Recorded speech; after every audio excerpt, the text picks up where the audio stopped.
Ito sa isang young actress at sa isang young actor. Itong young actor tsaka si young actress, naging successful naman ang kanilang team up. Talagang nagkaroon ng fan base. Tapos, basta naging maganda ang naging Sure ka dyan? feedback. Actually, sila na nagsasabi. Ako hindi ko sure.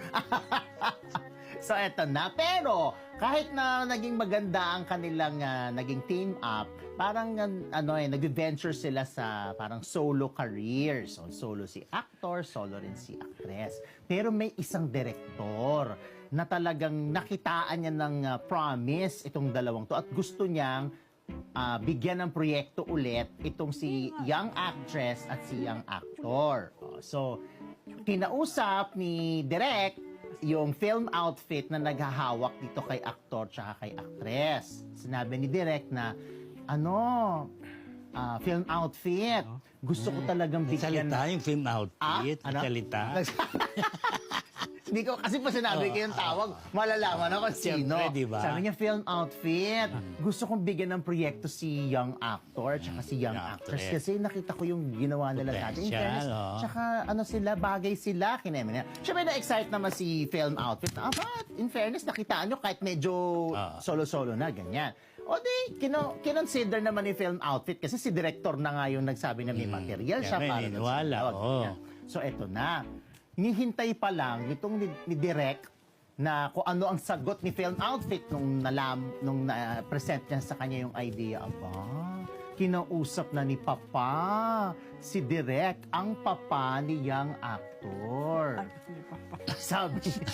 Sabi ni Papa, sabi ni Papa kay Direk, uy, thank you very much. Naisip mo naman ng aking anak. Sabi niya gano'n. Nakakatuwa naman, nakitaan mo ng promise. Oo nga, kaya nga gusto ko silang magkasama muli ni young actress. After a long time, no? Yun na nga, sabi ni Papa. Pwede bang kasi wag na lang si young girl. actress. Si ganito na lang o si ganito o hanap tayong iba. Basta wag lang si young Grabe sila, Yes. So naloka si Direk kasi hindi siya aware. Paano naloka? Sabi niya, che. Naloka si Direk, sabi niya, hindi raw niya akalain na darating sa point nakakausapin siya ni Papa para lang sabihin na, anyway, nag-thank you naman daw. Pero nagulat daw siya na, bakit?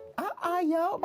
Pero hindi naman daw nagsabi ng explanation kung bakit ayaw ni Papa si young actress para kay young actor. Mysterious, no? So hindi naman niya. Kumbaga wala naman daw, tinanong ko. Ang hirap-hirap naman ng blind item. Sabi ko, di ba siniraan? Meron sinabi na, may ganito, may yan, nag-enumerate. Hindi naman daw, basta wag lang daw yung young actress na yon. So yun. So ngayon, si Papa. Parang, si Direk, parang mas type niya talaga, yun, kumbaga naisip niya yung material para dun sa dalawa. Tapos nung nalaman niya yun, nagulat lang daw siya. Hindi alam na. Very aggressive si Papa. Na wag yung Papa? Ha? Tikat yung Papa na yun. Si Papa. Hindi naman ganun si Papa. Yun na nga hindi nasabi ni Direk. Parang hindi ko naman nakilala si Papa ng ganun. Pero apparently, ganun siya pagdating sa kanyang... Minsan niniwala ako sa iyo, di ba? So yun na. So sino ang young actress? Gusto ko interested ako film outfit. Wow. Yung film outfit, naku, yan? Hindi mo pa napupuntahan. si actress, ba siya? Yun nga, nagsosolo na siya. Pero maraming mga taga-industriya ang sinasabi na magaling itong very promising si young actress. Magaling umarte. Concert nga, di ba? Hindi ko sure. Magko-concert? Hindi ko sure. Bakit actress nga? Siya ba't siya Slow din magpo-concert? naman. Oo, slow din ako. Dito Si sa young niya. actor, ano siya, paano ba? Walay naman. Guwaping kasi. Ay, Walay May na. dating di ba? kasi, kaya kahit medyo hindi pa Hindi naman hasang-hasa ang ganyan. acting, parang di naman ganyan. hindi pa hasang-hasa yung acting, pero may fan base na kasi nga gwapo. Ay, siya nga din ang hula ko.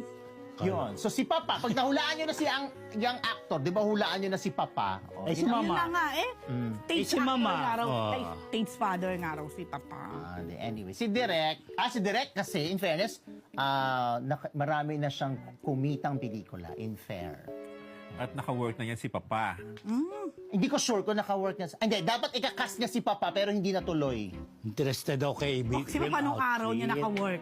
Hindi, Director. hindi, dapat dun sa isang Wala, recent direct. film ni Direk, dapat ika-cast niya si Papa. Tapos pag lang, biglang nanganak, nakita nga daw niya yung young actor tsaka young actor. Ah, ito Kerry! Sabi niya gano'n. Gusto ko silang gawan kay Neme, ganyan. Sinabi niya kay Film Out. Alam mo, ay, ayoko na nga.